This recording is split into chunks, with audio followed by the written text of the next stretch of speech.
salat wajib ini yang 5 waktu, maka di bulan Ramadan ini kita perlu tingkatkan, ditambah dengan ibadah sunat.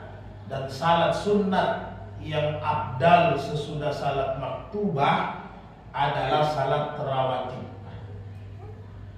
Kenapa salat tarawih ini tinggi dibandingkan salat tahajud? Ya, walaupun dalam hadis-hadis sahih Bukhari Muslim, afdalus salatil maktubah, afdalus salati ba'dal maktubati as-salatul lail. Nabi bilang dalam hadis yang lain, salat yang tertinggi sesudah 5 waktu adalah salat malam, tahajud. Apakah ini bertentangan? Tidak bertentangan. Karena memang tahajud salat yang pertama sebelum adanya salat 5 waktu. Kemudian kenapa rawatib tinggi? Karena dia satu paket dengan salat wajib. Kenapa satu paket? Allah telah menjelaskan dalam hadis qudsinya, nanti di hari kemudian, ketika nanti yang pertama kali diperiksa, awal yuhasabu yaumal qiyamah as-salah, itu salat. Ketika nanti didapat kekurangan salat 5 waktu kita, dan itu pasti ada. Tidak mungkin 5 waktu kita tidak kurang. Bukan jumlah rakaatnya, tetapi khusyuk hayalannya. Karena hari ini saya juga sama. Kadang jasmani fisik kita berada di masjid, tetapi rohani kita kadang berada di tempat kerja.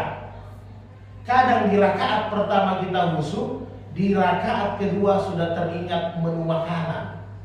Di rakaat yang ketiga sudah teringat warna uang dan sebagainya. Kadang sudah teringat istri, apalagi kalau sebelum ke masjid istri sempat ngomel-ngomel di rumah. Itu terasa laki-laki kalau keluar sampai di salat terbawa. Aduh, nanti pulang ini resiko ini. Bagaimana caranya menghibur ibu rumah tangga di rumah biar tidak nanyeye lagi, biar tidak menoko-noko lagi. Itu kadang yang begitu-begitu juga ibu-ibu. Mustahil salat 5 waktunya itu khusyuk. Pasti ada waktu-waktu rakaat tertentu terpikir. Maka kata Allah, ketika nanti didapatkan kekurangan salat wajib kita, Allah katakan, lihat salat rawatibnya, ambil untuk menempel kekurangan salat-salat wajib itu. Nah, ini pentingnya rawatib. Sahabat Nabi saja pernah diuji. Yang mau suka sorban saya, suka. Utsman bin Affan itu ahli dalam khusyuknya salat, karena satu rakaat Utsman bin Affan bisa 15 juz rekornya. 2 rakaat Utsman bin Affan rekornya tertinggi dengan 2 rakaat khatam Quran. Ketika disuruh salat untuk dapat hadiah serban, rakaat pertama khusyuk, rakaat kedua khusyuk. Siapa tidak mau dapat serbannya Nabi? Pas rakaat kedua sudah mau salam, di tahiyat teringat, karena ada 2 sorban yang disuruh pilih. Ini kira-kira serban mana yang bagus saya ambil. Sudah mau salam, teringat ini masih ada lubangnya. Susahnya itu khusyuk. Maka salat rawatib inilah penempel salat wajib kita yang kurang. Dan bayangkan kalau nanti di hari kemudian banyaknya tempelan-tempelan, lubang-lubang salat 5 waktu kita, sementara rawatibnya tidak ada, kurang sama sekali. Maka penting. Satu hadis Rasulullah dalam hadis yang sahih dari Ummu Habibah dan dari Ibnu Umar, ini paket yang 10. Ya, ada beberapa paket rawatib. Rawatib ini terbagi 2. Ada namanya rawatib muakkad dalam ilmu fikih, ada namanya ghairu muakkad. Yang muakkad ini yang paling penting. Ghairu muakkad ini yang kelas nomor 2. Jadi yang kita bahas ini muakkad dulu, yang kelas nomor 1. Kata Ibnu Umar dalam paket yang 10, hafiztu ar-Rasulillah sallallahu alaihi wasallam. Saya menghafal, menghitung bilangan jumlah salat rawatibnya Rasulullah SAW, yaitu 10 rakaat, sebanyak 10 rakaat. Kata Ibnu Umar, yaitu raka'ataini qabla zuhri, sebelum zuhur 2, raka'ataini ba'daha, sesudah zuhur 2, kemudian ba'dal maghrib raka'ataini 6, kemudian ba'da isya raka'ataini 8, kemudian qabla sufajar raka'ataini 10. Ini kata Ibnu Umar, ini paket yang paling rendah. Jadi sedaya upaya kita jaga ini 10 rakaat setiap hari. Tidak susah. Kalau ibu-ibu di rumah capek sekali karena memasak, mencuci, duduk salat sunatnya boleh. Asal jangan salat itu berdiri memegang, itu dimarah dalam hukum syar'i, tidak boleh. Apalagi salat dipaksa pakai tongkat, itu tidak boleh hukumnya. Di mazhab Syafi'i makruh, di mazhab Abu Hanifah itu sudah hampir makruh tahrim, sangat dilarang. Kalau tidak mampu berdiri, duduk. Walaupun pahalanya setengah. Itu paket yang 10. Ada lagi yang lebih bagus, yang sempurna, namanya paket 12. Keutamaannya juga tinggi. Dari Ummu Habibah, saya dengar dari Rasul langsung bahwa Rasul bersabda, man shalla isnatani asyaratan, barang siapa yang menjaga salat 12 rakaat fi yaumi wa lailatin, baik di siang hari maupun di malam hari, 12 rakaat ini, buniyallahu fil jannati bihinna, buniyallahu bihinna fil jannati, maka Allah akan membangunkan baginya satu istana di surga. Jadi setiap hari kita masih bisa punya istana. Bagaimana itu paket 12? Sama seperti tadi, hanya ditambah 2. Arba' rakaatan ba'da zuhri, sesudah zuhur 4 rakaat, atau sebelum zuhur 4 rakaat, salah satunya diambil. Jadi yang tadi 10 ditambah 2 jadi 12. Ini paketnya yang 12 rakaat. Mudah saja ini dilaksanakan. Ini yang paket namanya rawatib muakkad dalam ilmu hukum, yang sangat dipentingkan. Hampir Nabi tidak pernah tinggalkan. Ini. Apalagi yang namanya sebelum subuh, raka'atainil fajr khairu minad dunya wa ma fiha, kata Nabi. 2 rakaat sebelum salat subuh lebih baik daripada dunia dan seisinya. Ketika musafir, secara hukum salat rawatib ini tidak ada, karena ada namanya jamak, ada namanya kasar. Jadi kalaulah kita dalam keadaan musafir, jangan kerjakan rawatib. Disengaja dijamak, digabung, disengaja kasar, diringkas, karena kita dalam perjalanan, dalam kesibukan, darurat. Jadi ada ruksah, keringanan untuk digabung dan dikurangi. Jadi jangan lagi ditambah salat rawatib. Tidak perlu salat rawatib kalau musafir. Apakah dia salah? Tidak, karena belum ditahu.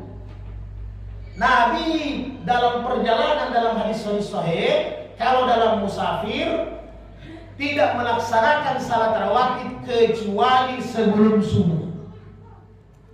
Itu saja. Kecuali ba'dal fajri aw witran. Nabi melaksanakan dalam perjalanan itu sebelum subuh dengan witir, tetap dilaksanakan. Bagaimana caranya? Witir dilaksanakan dalam perjalanan ketika kita ambil maghrib umpama dikawinkan dengan isya di jamak, di kasar, maka setelah salat jamak tadi isya, salat witir lagi 1 rakaat. Begitu caranya Nabi dalam perjalanan. Ini sudah saya ringkas, muhtasar. Saya tidak kupas lagi, waktu kita terbatas. Ini jam beda kayak. Ini masih jam 8. Jadi begitu, itu yang paling muakkad. Kemudian Bapak dan Ibu sekalian, seandainya zuhur, ya pertanyaannya, seandainya zuhur kita terlambat sudah kamat, bahkan sudah masbuk, berarti qabla zuhur tidak sempat. Kan begitu. Maka kalau tidak sempat qabla zuhur, sesudah zuhurnya diambil 4 rakaat. Ya. Ini kalau paket 10. Berarti kalau paket 12 berarti ambil 6 rakaat. Itu satu kalau kita terlambat masbuk.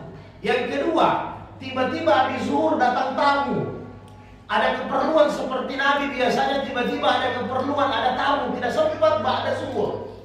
Maka kalau seandainya tamu itu pulang belum masuk waktu asar, tamu itu pulang pagi 2:30, maka Anda masih boleh salat ba'da zuhur 2 rakaat atau 4 rakaat. Karena waktu asar belum sampai. Karena ada emergensinya. Emergensinya kan ada tamu, kita harus layani, atau ada sesuatu yang sangat penting, sehingga selesai urusan nanti jam 2 lewat, boleh kita salat ba'da zuhur pada jam 2 lewat tersebut. Itu yang kedua. Yang ketiga, seandainya salat subuh, yang paling penting ini 2 rakaat sebelum subuh, tiba-tiba kita terbangun nanti azan, masuk WC, sikat gigi, berwudu, sudah kamat di masjid, otomatis ikut tanpa salat 2 rakaat sebelum subuh. Bagaimana solusi hukumnya? Maka sesudah kita menyelesaikan salat subuh 2 rakaat, jangan berbicara. La yatakallamu fi, jangan berbicara. Langsung berdiri atau ke belakang cari tempat, laksanakan salat sebagai qada subuh 2 rakaat. Begitu yang dicontohkan oleh Nabi Rasulullah SAW apabila beliau ketiduran. Pertanyaannya, kan ada hadis Nabi, la salati ba'da salati subhi, haram salat sesudah salat subuh, wa la salati ba'da salatil asr, haram salat sesudah salat asar. Iya, betul, sampai matahari terbenam, sampai matahari terbit kalau subuh, itu haram sembahyang. Tetapi untuk pengecualian salat subuh 2 rakaat untuk di qada, itu dibolehkan secara hukum untuk subuh. Jadi langsung berdiri habis salat subuh, jangan lagi bicara sana sini, cak sudah jam 6 baru diganti salat 2 rakaatnya. Tidak, ketika habis salat langsung berdiri saja, ganti salat qabliyahnya 2 rakaat. Itu dibolehkan oleh hukum, oleh agama. Dan Nabi pernah contohkan apabila Nabi kecapean, ketiduran, sempat tidak salat qabliyah subuh. Jadi bapak-bapak, ibu-ibu, sampai di situ saja dulu kita bahas ini malam. Nanti kita sambung lagi dalam penjelasan berikutnya. Mudah-mudahan di bulan Ramadan ini salat rawatib kita yang mau pakai formula 10 boleh, yang pakai 12 boleh, itu diupayakan dijaga. Sehingga kata para ulama, apabila kita mampu jaga salat rawatib, berarti salat 5 waktu tidak usah dibahas.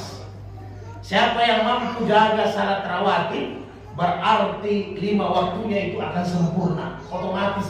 Kenapa? Karena pembungkus salat rawatib saja dijaga dengan baik, pagarnya saja bagus, apalagi rumahnya, kan begitu.